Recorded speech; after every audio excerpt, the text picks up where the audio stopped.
유년 시절 학교 폭력으로 영혼까지 부서진 한 여자가 온 생을 걸어서 치밀하게 준비한 처절한 복수와 그 소용돌이에 빠져드는 이들의 이야기를 그린 넷플릭스 드라마 더 글로리가 열풍을 일으키고 있습니다. 아는 분도 있고 이게 뭔 소린가 하시는 분도 계실 텐데, 10편으로 이루어진 1집이 끝나고 지난 주간 2집이 나오자마자 시청 횟수 세계 1위를 기록했다고 합니다.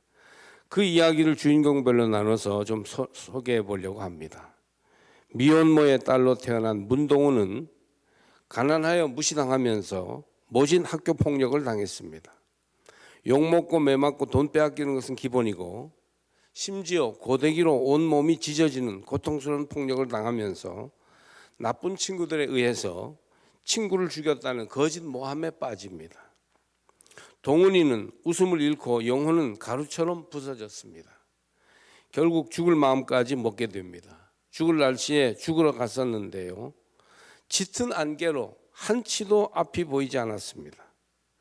나를 잘못 골랐다고 울다가 그런 스스로가 불쌍해서 오히려 웃었습니다. 그리고 깨닫습니다. 왜 나만 죽어야 하지? 그리고 다짐합니다. 용서는 없다. 그 누구도 천국에 들어가지 못하겠지만 영광이 없더라도 복수는 있다. 그런 다짐을 합니다. 그에 비해서 극중 악녀역인 박연진은 태어나 보니 이미 세상이 자기 것이었습니다. 끔찍한 학교 폭력을 저지르고도 부모의 비뚤어진 자식 사랑 덕에 잘못을 반성하려는 그 어떤 노력도 필요 없었습니다. 그렇게 모든 게 밝기만 한 인생을 사는 여자였습니다. 그는 못된 짓을 하면서도 승승장구하여 부유한 사업가와 결혼하고 날씨 담당 아나운서로 성장합니다. 그러는 동안 그 반대의 세상에서 피해자 동은은 오히려 고통의 극야를 보내고 있었습니다. 결국 또 다른 세상에서 지긋지긋한 고난을 겪은 동은이 연진을 향해 복수의 칼날을 갈면서 뚜벅뚜벅 걸어오는 중이었던 것입니다. 한편 부잣집 아들이지만 학폭을 당한 원수를 보복하려는 동훈의 편에 섰던 젊은 의사 주여정은 평생이 따뜻한 겨울, 난동이라 세상이 추운지를 몰랐습니다. 그러나 존경받는 의사였던 아버지의 억울하고 고통스러운 죽음을 겪고 난 후에 지독한 겨울을 버텨내고 있었습니다. 동훈의 팔다리에 난 흉을 보고 여정은 복수하려는 자기의 마음을 담아 동훈의 복수에 칼춤을 추는 망나니가 되기로 결심합니다. 복수는 치열했고 오래전 저질렀던 죄악은 엄청난 또 다른 죽음과 투옥과 파멸, 고통이라는 피해를 낳고야 말았습니다. 드라마는 이렇게 끝나는데 그 결과는 처절한 결과를 가져왔다. 어린 시절에 학생들끼리 있었던 폭력 사건이 결국은 여러 가정의 파멸과 불행을 낳고 말았다. 그런 이제 이야기가 되겠습니다. 물론 이제 이 이야기의 주제는 학폭을 고발하고 절대 그래서는 안 된다는데 초점이 모아져 있겠지만 결말은 그리 행복하지 못한 결말입니다. 요즘 TV를 안 보시는 분들은 이게 무슨 소린가 하실 것 같습니다. 우리는 인생 이야기예요. 세상은 피해와 보복의 이야기가 매일 들려옵니다. 온갖 미움과 싸움, 편가르기와 폭력과 보복, 응징이 정치판과 경제계에, 학교와 사회 전반에, 그리고 가정에까지 흘러넘치고 있습니다. 학교 폭력의 가해자였던 유명 스포츠 선수나 연예인들이 수십 년 전 피해자들의 고발과 피해 호소로 문제가 되어 현직에서 쫓겨나고 직업을 더 이상 이어갈 수 없게 되는 일이 비일비재합니다. 이런 걸 보면서 사람들은 싸다, 그렇게 당해야 한다, 이렇게 생각을 하는 경향이 있는 것 같습니다. 배구계의 쌍둥이 국가대표 자매가 그러했고, 야구계에도 학폭 관련된 국가대표 선수를 빼야 하느냐 말아야 하느냐 최근까지 논란이 있었으며, 요즘은 사람들이 좋아하는 트로트 경연에서 유력한 1등 후보가 학폭 전력이 문제가 되어 중도 하차하는 일도 있었습니다. 아마 여러분 그 얘기 말하는구나 생각하실 것입니다. 우리 그리스도인들이 이런 세상의 분위기 앞에서 어떻게 살아야 할까요? 우리도 같이 보복과 응징의 드라마를 즐기면서 눈을 시퍼렇게 뜨고 나를 괴롭힌 사람 절대 용서할 수 없어, 이렇게 살아야 할까요? 세상의 상식적인 살아가는 방법, 드라마에서 보여주는 세상 방식은 응징과 보복입니다. 정의 구현의 윤리예요. 세상에서는 응징과 보복을 당연하게 여기고 오히려 그런 방식을 좋아합니다. 가슴 후련해하는 것이죠. 그런데 신앙인들은 어떠해야 할까요? 세상은 정의를 바탕으로 하여 보복, 원수 갚음, 응징을 자랑스럽게 여기기까지 합니다. 그러나 예수님은 좀 다른 방법을 우리에게 가르쳐 주시고 있습니다. 그것은 무조건적인 사랑의 윤리예요. 정말 어떻게 보면 오늘날 이 사랑의 윤리는 생뚱맞게까지 합니다. 그런데 우리 그리스도인들로서는 예수님의 이 방법을 생각하지 않을 수 없어요. 보복과 응징의 방법이 아닌 예수님의 방법, 무조건적인 사랑의 방법을 어떻게 우리가 이룰 수 있을까? 정말 그게 가능하기는 할 것인가? 이것을 오늘 좀 생각해 보려고 합니다. 오늘 읽은 사도 바울의 말씀은 우리에게 보복하지 말라고 가르쳐 줍니다. 17절 상반절, 아무에게도 악을 악으로 갚지 말고. 18절, 할 수 있거든 너희로서는 모든 사람과 더불어 화목하라. 19절 상반절, 내 사랑하는 자들아 너희가 친히 원수를 갚지 말고. 21절, 악에게 지지 말고. 이런 내용들은 보복하고 복수하는 것이 하나님 뜻이 아님을 가르쳐 줍니다. 성경은 여기에서 한 걸음 더 나가서요, 복수를 하지 말고 무조건적인 사랑으로 행해야 한다고 말합니다. 14절, 너희를 박해하는 자를 축복하라. 축복하고 저주하지 말라. 17절, 아무에게도 악을 악으로 갚지 말고 모든 사람 앞에서 선한 일을 도모하라. 악으로 갚지 말고 선한 일을 하라는 것입니다. 19절은 오늘의 중심 구절인데 이렇게 되어 있어요. 내 사랑하는 자들아 너희가 친히 원수를 갚지 말고 하나님의 진노하심에 맡기라. 하나님께 맡기라는 거예요. 복수하지 말고. 기록되었으되 원수 갚는 것이 내게 있으니 내가 갚으리라고 주께서 말씀하시니라. 하나님이 갚는다 그러지 않았느냐? 네가 원수 갚지 말고 하나님께 맡겨라. 21절, 악에게 지지 말고 선으로 악을 이기라. 오늘 읽어주신 이 말씀, 로마서 12장 14절에서 21절 말씀은 분명히 원수를 갚지 말고 복수하지 말고 계속 선을 행하며 사랑으로 대해야 된다, 그걸 말씀하고 있습니다. 예수님이 보여주신 무조건적인 사랑, 이 새로운 방법으로 살아가려면 몇 단계의 과정이 있어요. 잘 분석해 보면 첫 번째 단계는 보복의 바탕을 둔 전통적인 방법, 정의 실현의 방법을 포기하는 것이에요. 복수하지 말라, 안 갚음 하지 말라 하는 것이죠. 둘째 단계는, 그렇기 때문에 어딘가에서 이 보복의 악순환이 끝나야 되잖아요. 그러려면 굴복하고 받아들이는 누군가가 있어야 되는데 내가 바로 그 일을 해야 된다. 굴복하고 받아들이는 방법이며, 셋째 단계는 선을 행하는 것, 무조건적인 사랑의 단계입니다. 이 무조건적인 사랑이 우리에게 필요하며 이런 사랑을 할 수 있을 때에 그리스도인은 완전한 성품에 이를 수 있다는 거예요. 매일 보복의 소식이 이곳저곳에서 들려오고 있으며 그리스도인인 우리조차도 하루 몇 번씩 화를 참아야 하나, 보복해야 하나, 가만히 있어야 되나, 어떻게 갚을까, 사람에게 대해서 어떻게 행동해야 하나로 고민하고 있는 이때에 성서의 말씀을 들어보시기 바랍니다. 먼저 보복과 응징의 전통적인 정의 구현의 윤리를 우리 그리스도인들은, 예수님의 자녀들은 넘어서야 된다, 그런 말씀이에요. 세상에는 눈에는 눈으로, 이에는 이로라고 하면서 정의가 살아있어야 한다고 주장합니다. 누군가 내 치아를 때려서 부러뜨렸다면 그의 이빨을 뽑아야 정의가 살아난다고 사람들은 말합니다.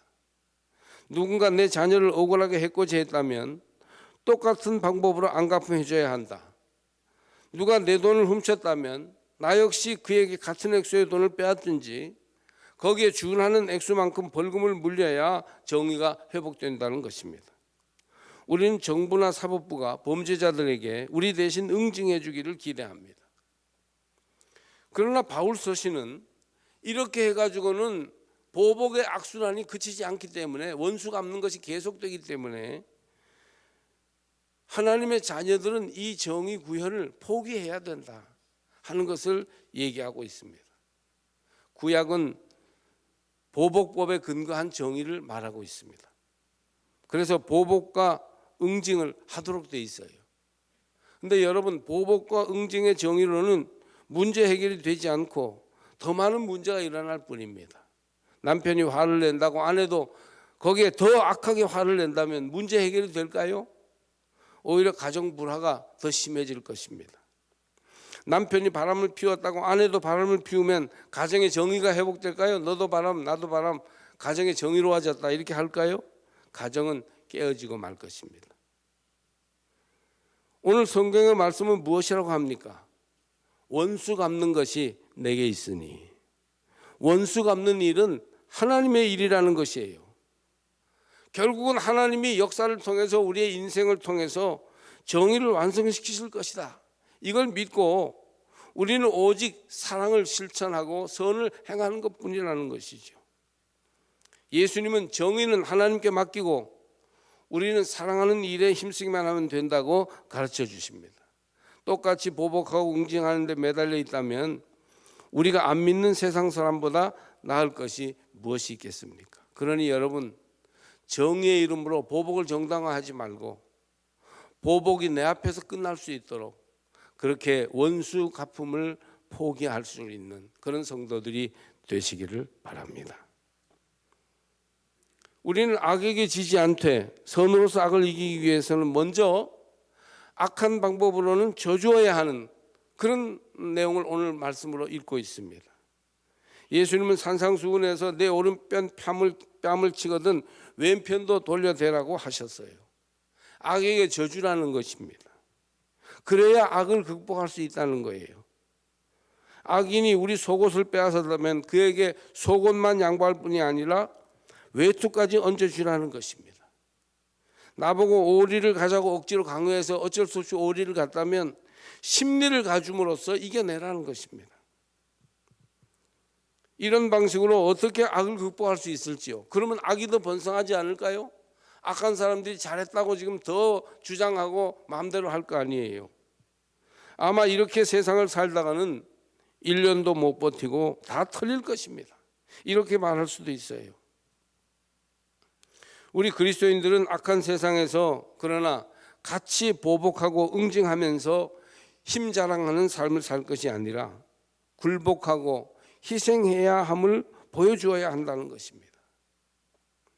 자기를 내려놓고 져주지 않고는 악의 악순환을 끊을 방법이 없으므로 어딘가에서는 악순환이 끊어져야 되는데 그게 내가 되려면 내가 져주는 수밖에 없잖아요.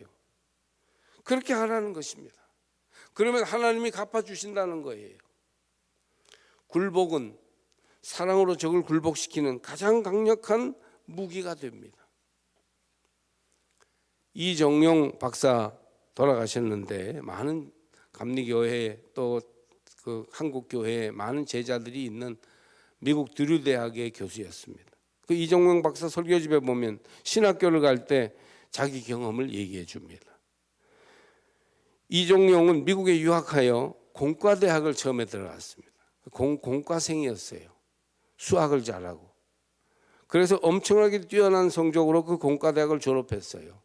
그런데 대학 다니면서 신학교에 갈 소명을 가지게 됩니다. 목사가 되어야 되겠다 이런 마음을 먹었어요. 그래서 신학교를 가려고 하니까 그 대학 학장이 너무 아까워하면서 너 같은 애들이 앞으로 공과대학에서 하면 유명한 한국의 과학자가 되고 훌륭한 엔지니어가 될 텐데 왜 네가 신학교를 가려고 하느냐 아까워하면서 신학교 추천서를 대학 학장이 써주니까 써줄 때 이와 같이 우수한 학생은 석사 과정을 생략하고 바로 박사 과정으로 입학시켜야 된다는 그런 내용의 추천서를 써보냈어요. 이분을 바로 박사 과정으로 보내주세요. 이런 추천서를 써보냅니다. 이 추천서를 받은 신학대학원 입학 담당관은 기분이 상했어요. 그는 비꼬는 어투로 학생에게 답장을 보내기를 아무리 훌륭한 영재라도 석사 없이 박사과정으로 갈 수 없고 학교 역사에도 그런 학생은 없었다면서 훈계하듯이 글로 봐도 벌써 굉장히 기분 나쁘다는 그런 내용을 담아서 답장을 보냈어요. 이 학생을 추천한 학장은 크게 화를 내고 이렇게 사람을 못 알아보다니 다른 신학교를 가라 이렇게 말했지만 그는 그냥 그 학교로 진학했습니다. 저도 공부했던 게르시라는 신학교인데요. 이 입학 담당관은 계속 오해를 풀지 않았습니다. 첫 학기에 이제 이정용이 무슨 과목을 수강하면 좋은지 정중하게 그분을 찾아가서 조언을 구했더니 그 학생에게 자네 같은 천재가 뭘 걱정하나 하고 싶은 것 아무거나 신청하게 하며 노골적으로 빈정거렸습니다. 이렇게 자기를 받아주지 않고 무시하니까 그날 이후로 이 학생은 그 교수를 피해 다녔다고 합니다. 그런데 이제 신학대학원은 3년 공부하는데 1학년, 2학년 지나고 이제 마지막 학년이 되자 그냥 마냥 피해 다닐 수가 없었어요. 그가 담당한 윤리학이 졸업을 위해 반드시 수강해야 할 필수 과목이었기 때문입니다. 이 학생은 자기가 정말 뛰어난 학생임을 알게 해주려고 그 과목을 수강하고 미친 듯이 열심히 그 과목을 공부했어요. 같이 수강하는 모든 학생보다 더 뛰어나야 하겠다고 생각했습니다. 중간고사를 봤는데요. 공부를 많이 했으니까 너무 쉬웠겠죠. 학생은 막힘없이 완벽하게 답을 적어냈습니다. 그리고 친구가 물어보았을 때 글쎄 뭐 A 학점을 받을 것 같긴 한데 이렇게 대답을 했습니다. 그러나 결과는 낙제인 F였습니다. 이종용은 화가 나서 수업이 끝나자마자 달려가서 왜 F인지 설명해 달라고 항의를 했습니다. 그렇지 않아도 자기만 보면 무슨 벌레 보듯이 하는 그 교수가 분명히 답을 잘 써냈는데 F를 주니까 말이죠. 그러자 교수는 내가 F라면 F인 거야. 뭔 설명이 필요해? 불만이 있으면 학장한테 가서 말해 하였습니다. 이정용은 그 자리에서 바로 학장에게 달려가서 모든 내용을 하소연했습니다. 다 들은 학장은 학생의 고충을 이해했습니다. 야, 그 교수님이 너를 괴롭히려고 하는 게 맞는 것 같다. 하지만 학점은 담당 교수의 절대 권한이니 내가 뭘 해줄 수가 없다 하였습니다. 기말 시험도 보나마나 F가 되겠죠. 그는 졸업을 위해서 어쩔 수 없이 재수강을 했고 이번에는 그래도 D를 받아서 간신히 졸업할 수 있었습니다. 모든 과목이 우수했으나 그 과목이 아주 안 좋아서 전체 성적표가 보기 싫게 되었습니다. 그는 그 교수의 연구실 앞을 지나가지 않을 정도로 적대 감정을 품었습니다. 그런데 졸업이 가까워지자 이정용은 신학교를 떠나기 전에 그와 화해해야 한다는 것을 알았습니다. 윤리학 교수와 화해하지 못하는 한 나는 화해를 가르치는 목회자가 될 수 없다. 그러느니 목회를 포기하는 게 좋다. 이런 생각을 하게 되었습니다. 그런데 자기를 의도적으로 낮게 평가하고 무시하는 교수와 화해하는 것은 너무너무 싫고 어려웠어요. 정말 어려운 숙제 중에 하나였습니다. 자기 용기와 의지로는 도저히 그 자기를 미워하는 교수와 화해할 수 없었습니다. 하나님께서 도와주셔야만 했습니다. 어느 날 밤 깊은 좌절과 패배감에 사로잡혀 있던 그가 호숫가에 서 있을 때 맑은 호수에 비친 달이 눈에 들어왔어요. 그때 달을 바라보는 그에게 갑자기 내가 왜 성적으로 괴로워하지? 내가 좋은 학점 받으려고 신학교에 온 것이 아니지 않은가? 하나님이 부르셔서 온 것 아닌가? 하는 생각이 머리를 후려쳤습니다. 그 순간 소명이나 초심과는 전혀 무관하게 미워하고 화내고 하던 그 세속적인 편견에서 자유로워졌다고 합니다. 오히려 그 일 때문에 신학교에 온 이유를 다시 확인하게 되었어요. 기회가 된다면 자기의 이런 마음을 표시하고 오히려 그 윤리교수에게 감사하고 싶었다고 합니다. 자기로 하여금 정말 사람을 사랑하는 일이 목회자의 본분임을 다시 깨닫게 했으니까요. 결국 어느 날 마주친 자리에서 뛰어가 먼저 인사하고 화해하여 둘 사이에 얼음처럼 딱딱해져 있던 그 관계가 녹아버리고 친구가 되었습니다. 낮추고 내려놓으면서 굴복하고 포기하는 과정은 사실은 보복과 응징을 그치고 사랑과 화해의 과정을 가능하게 하는 데 있어서 아주 중요한 단계예요. 그래서 우리는 어느 단계에서 정말 화해를 이루기 위해서는, 사랑을 이루기 위해서는 원수 관계, 미워하는 관계, 참을 수 없는 피해를 입은 악한 사람에 대해서 우리가 오히려 먼저 굴복하는 것을 결단해야 합니다. 이것이 보복과 응징에서 화해와 사랑으로 가기 위한 두 번째 단계입니다. 보복과 응징을 그치고 사랑과 화해로 나가기 위한 성서의 최종 단계는 조건 없는 사랑의 실천, 끝까지 선을 행하는 것이에요. 아무에게도 악을 악으로 갚지 말고 모든 사람 앞에서 선한 일을 도모하라. 17절 말씀입니다. 이 말씀대로 사랑의 실천이 그리스도인이 살아가는 방법입니다. 원수 갚는 것이 하나님께 있으니 19절 말씀대로 우리는 원수를 갚지 말고 원수가 줄이거든 먹이고 목마르거든 마시게 해야 합니다. 원수를 사랑하고 박해하는 자를 위하여 기도하며 원수를 먹이고 마시게 하는 일은 우리의 본성에 반하는 일이기 때문에 이게 가장 어려운 일 중에 하나예요. 때로는 가족들이 이런 관계에 들어갈 수 있는데 정말 어렵죠. 정말 어렵습니다. 매일 부딪혀야 되니까. 굴복하고 희생하는 데에서 한 걸음 더 나아가 그것을 초월하는 것이 조건 없는 사랑인데 거기까지 나가기가 너무 힘듭니다. 이 사랑은 우리 같은 죄인을 위해 자신을 내어주신 하나님의 사랑과 같은 것입니다. 우리 힘으로는 할 수 없고 하나님이 도와주셔야 할 수 있습니다. 조건 없는 사랑을 실천하라고 예수님은 산상수훈에서 가르쳐 주셨고 또 사도 바울도 예수님의 가르침을 따라 오늘 로마서에서 우리에게 명령하고 있습니다. 조건 없이 원수라도 사랑하는 행위는 우리가 할 수 있는 최고의 행위입니다. 자기 자신만을 믿는 사람은 절대 이런 방법으로 행할 수 없습니다. 원수를 사랑하는 무조건적인 사랑은 성스러움을 이루어낸 사람들만 실천 가능합니다. 성화의 온전한 단계에 들어갈 때 원수까지 사랑할 수 있어요. 그래서 그 앞에서 내가 굴복할 수 있는 결단을 하게 되는 것입니다. 저는 더 글로리라는 이 보복 드라마를 보면서 마음속으로 보복하고 악인을 응징하는 문동은을 응원하는 심정이었습니다. 모든 사람들이 그랬겠죠. 한번 박연진이 죽을 때까지 고생해 봐야 돼. 문동은은 보상받고 살아나야 돼. 그런 마음을 다 가지셨을 것입니다. 우리는 보복에 공감하고 결국 악인이 그들의 죄값을 치르고 응징받는 것에 열광합니다. 그런 우리가 마음속으로부터 조건 없는 사랑을 원수와 악인들에게까지 행할 수 있을까요? 마하트마 간디는 총에 맞아 죽지요. 적대자의 총격을 받고 쓰러진 순간 죽어가면서 자신을 암살한 적을 용서한다는 표시로 자기 이마에 손을 얹고 사망했다고 합니다. 자신을 핍박하고 암살한 사람을 용서한다는 뜻입니다. 이건 보통 사람의 행동이 아니죠.